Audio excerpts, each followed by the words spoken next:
Part 1. A Mother's Desperation and a Mysterious Offer. In the tranquil village of Umun, where the sun cast long shadows over dusty paths, lived Akama, a woman renowned for her kindness and resilience. After her husband's untimely death during a violent storm, she faced the daunting task of raising their only son, Chimdi, alone. Each day was a relentless battle against hunger and fatigue, with Akama's prayers for relief seemingly unanswered. One evening, as the horizon swallowed the sun, Akama noticed an unusual shadow approaching her. Fear gripped her as the figure materialized into a tall, cloaked entity. In a voice softer than the wind, it spoke, "You called for me." Who are you?" Akama stammered. "I am Death," the figure replied. Akama's heart raced. "Why are you here?" "Because you seek rest," Death answered. "I offer you one day of peace. You will sleep without pain or sorrow and awaken as if nothing happened." Tempted by the promise of respite, Akama hesitated. "And if I accept?" "You will awaken," Death assured. "But beware. Borrow me too often, and one day I may not return you to life." Thinking of Chimdi and the strength she needed to care for him, Akama agreed. Just one day. Death touched her forehead, and darkness enveloped her. The next morning, Chimdi found his mother unresponsive.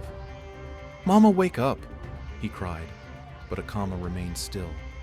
Panicked, he sought help from the villagers, who, upon finding her lifeless, began preparations for her burial.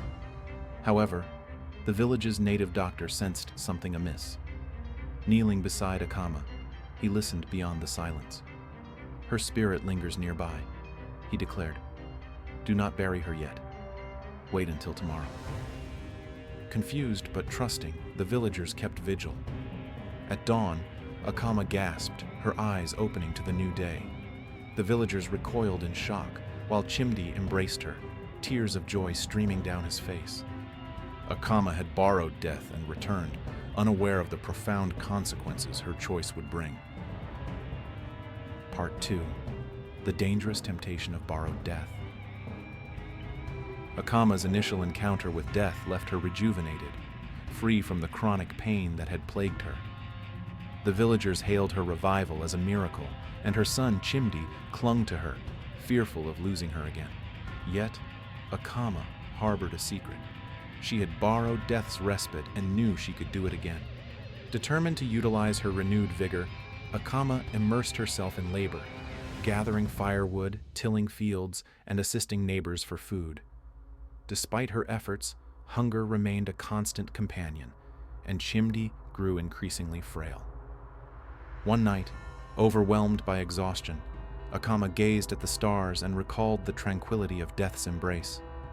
Succumbing to temptation, she whispered, "Death, I call you again." The air grew still as a shadow emerged from the forest. "You wish to borrow me again?" Death's voice was a gentle rustle. "Yes, for 3 days," Akama replied, aware of the risks. Death's cold touch met her forehead, and darkness enveloped her.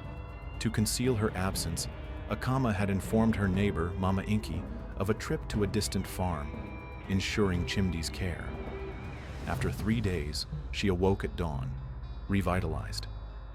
The villagers accepted her explanation and life resumed.